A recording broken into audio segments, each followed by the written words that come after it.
ಹನುಮ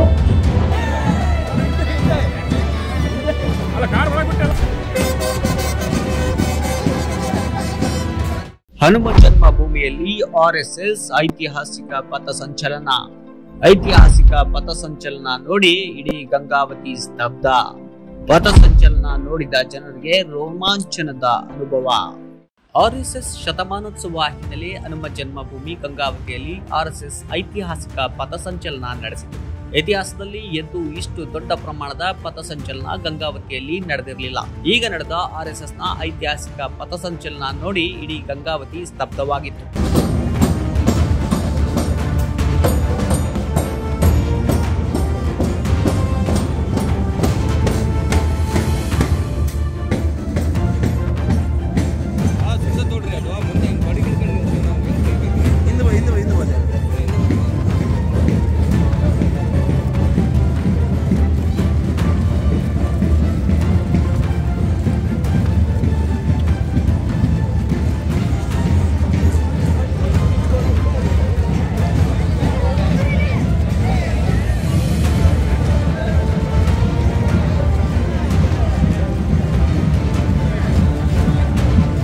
ಅತ್ಯಂತ ಕರಾರುವಕ್ಕಾಗಿ ಆರ್ಎಸ್ಎಸ್ ಸದಸ್ಯರ ಪಥಸಂಚಲನ ಸಾಗಿದ್ದನ್ನ ನೋಡಿ ಜನರಿಗೆ ರೋಮಾಂಚನದ ಅನುಭವ ಆಯಿತು. ಕರಿ ಟೋಪಿ, ಕಾಕಿ ಪ್ಯಾಂಟ್, ಕೈಯಲ್ಲಿ ದಂಡ ಹಿಡಿದ ಕಾರ್ಯಕರ್ತರು ಅಕ್ಷರಶಃ ಸ್ವತಂತ್ರ ಸೇನಾನಿಗಳಂತೆ ಜನರಿಗೆ ಕಂಡುಬಂದರು.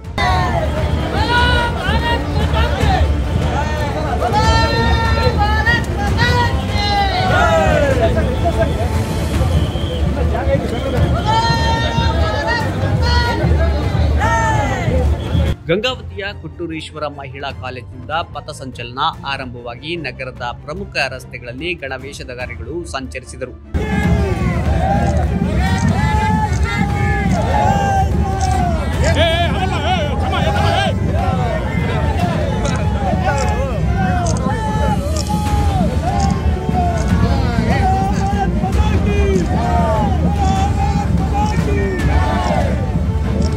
ವಾಲ್ಮೀಕಿ ವೃತ್ತ, ಗಾಂಧಿ ವೃತ್ತ ಸೇರಿ ಪ್ರಮುಖ ವೃತ್ತಗಳಲ್ಲಿ ಪಥಸಂಚಲನ ನಡೆಯಿತು. ಇನ್ನು ಗಣವೇಷಧಾರಿಗಳಿಗೆ ಮಾರ್ಗದುದ್ದಕ್ಕೂ ಜನ ಹೂಮಳೆ ಸುರಿಸಿದರು. ಕೆಲವರಂತೂ ಆರ್ಎಸ್ಎಸ್ ಕಾರ್ಯಕರ್ತರನ್ನ ಹೆಮ್ಮೆಯಿಂದ ಬಿಗಿದಪ್ಪಿ ಖುಷಿಪಟ್ಟರು. ಕೆಲವು ಕಾರ್ಯಕರ್ತರು ತಮ್ಮ ಮಕ್ಕಳನ್ನ ಪಥಸಂಚಲನಕ್ಕೆ ಕರೆದುಕೊಂಡು ಬಂದು ದೇಶ ಸೇವೆ ಮಾಡುವ ಪ್ರತಿಜ್ಞೆ ಮಾಡಿಸಿದರು.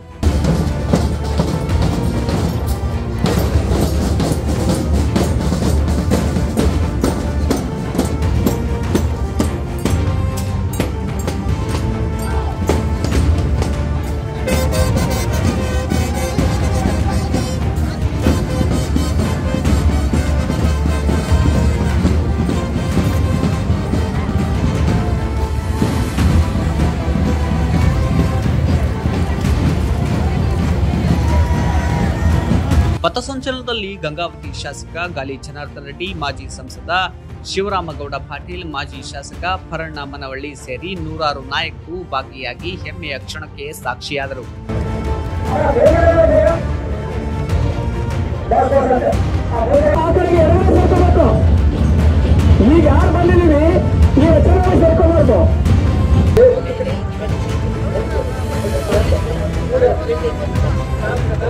ಆರ್ಎಸ್ಎಸ್ ಪಥಸಂಚಲನದ ಹಿನ್ನೆಲೆಯಲ್ಲಿ ಗಂಗಾವತಿಯ ನಗರದಾದ್ಯಂತ ಬಿಗಿ ಪೊಲೀಸ್ ಬಂದೋಬಸ್ತ್ ಮಾಡಲಾಗಿತ್ತು.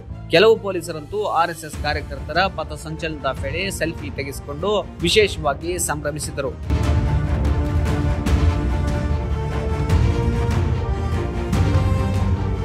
ಒಟ್ಟಿನಲ್ಲಿ ಗಂಗಾವತಿಯಲ್ಲಿ ನಡೆದ ಐತಿಹಾಸಿಕ ಪಥಸಂಚಲನ ಹಿಸ್ಟರಿ ಕ್ರಿಯೇಟ್ ಮಾಡಿದೆ. ಆರ್ಎಸ್ಎಸ್ನ ಗಜಗಾಂಭೀರ್ಯ ನಡಿಗೆ ಕೆಲವು ಕ್ಷಣ ಇಡೀ ಗಂಗಾವತಿಯನ್ನ ಸ್ತಬ್ಧವಾಗುವಂತೆ ಮಾಡಿದ್ದು ಸುಳ್ಳಲ್ಲ. Bureau report, big TV Karnataka, Gangavathi.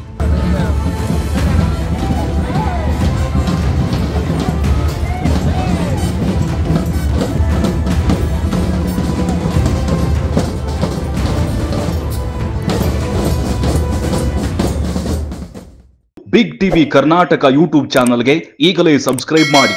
ಧನ್ಯವಾದಗಳು.